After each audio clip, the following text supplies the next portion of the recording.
एक बार नारद जी विचरण कर रहे थे, तभी तीनों देवियां माता लक्ष्मी, माता सरस्वती और माता पार्वती को परस्पर विमर्श करते देखा। तीनों देवियां अपने तीर्थ और पवित्रता की चर्चा कर रही थी।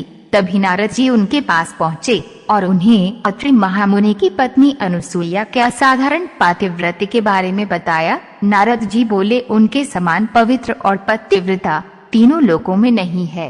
तीनों देवियों को मन में अनुसूया के प्रति ईर्ष्या होने लगी। तीनों देवियों ने सती अनुसूया पातिव्रत्य को खंडित के लिए अपने पतियों को कहा। तीनों ने उन्हें बहुत समझाया पर वे राजी नहीं हुई। इस विशेष आग्रह पर ब्रह्मा, विष्णु और महेश ने सती अनुसूया सतीत्व और ब्रह्म शक्ति परखने की सोची। जब अत्रि ऋषि आश्रम से कहीं बाहर गए थे, तब ब्रह्मा, विष्णु और महेश तीनों ने यतियों का भेष धारण किया और अत्रि ऋषि के आश्रम में पहुँचे तथा भिक्षा मांगने लगे। अतिथि सत्कार की परंपरा के चलते सती अनुसूया ने त्रिमूर्तियों का उचित रूप से स्वागत कर उन्हें खाने के लिए निमंत्रित किया। लेकिन यतियों के भेष में त्रिमूर्तियों ने एक स्वर में कहा, हे साध्वी, हमारा एक नियम है कि जब तुम निर्वस्त्र होकर भोजन परोसोगी तभी हम भोजन करेंगे। अनुसूया माता मंजस में पड़ गई और सोचने लगी, इससे तो उनके पातिव्रत्य के खंडित होने का संकट है। उन्होंने मन ही मन ऋषि अत्रि का स्मरण किया। दिव्य शक्ति से उन्होंने जाना कि ये तो त्रिदेव ब्रह्मा, विष्णु और महेश हैं और मुस्कुराते हुए माता अनुसूया बोली, जैसी आपकी इच्छा। तीनों यतियों पर जल छिड़क कर उन्हें 3 प्यारे शिशुओं के रूप में बदल दिया। सुंदर शिशु देखकर माता अनुसूया के हृदय में मातृत्व भाव उमड़ पड़ा। शिशुओं को स्तनपान कराया, दूध भात खिलाया, गोद में सुलाया। तीनों गहरी नींद में सो गए। अनुसूया माता ने तीनों को झूले में सुलाकर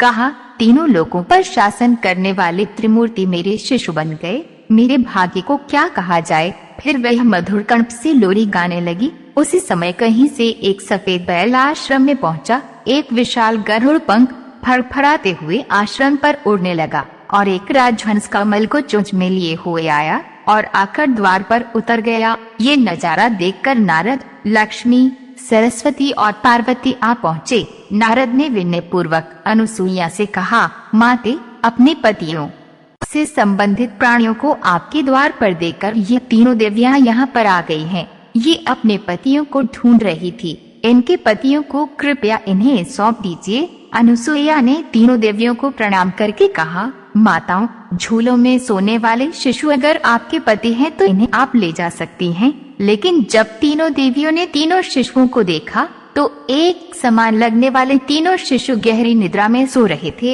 इस पर लक्ष्मी, सरस्वती और पार्वती भ्रमित होने लगी। नारद ने उनकी स्थिति जानकर उनसे पूछा, आप क्या अपने पति को पहचान नहीं सकती? जल्दी से अपने पति को गोद में उठा लीजिए। देवियों ने जल्दी में एक शिशु को उठा लिया। वे शिशु एक साथ त्रिमूर्तियों के रूप में खड़े हो गए। तब उन्हें मालूम हुआ कि सरस्वती ने शिव जी को, लक्ष्मी ने ब्रह्मा को और पार्वती ने विष्णु को उठा लिया है। तीनों देवियां शर्मिंदा होकर दूर जा खड़ी हो गईं। तीनों देवियों ने माता अनुसूया से क्षमा याचना की और ये सच भी बताया कि उन्होंने ही परीक्षा लेने के लिए अपने पतियों को बाध्य किया था। फिर प्रार्थना की उनके पति को पुनः अपने स्वरूप में ले आए। माता अनुसूया त्रिदेवों को उनका रूप प्रदान किया। तीनों देव सती अनुसूया से प्रसन्न होकर बोले, देवी वरदान मांगो।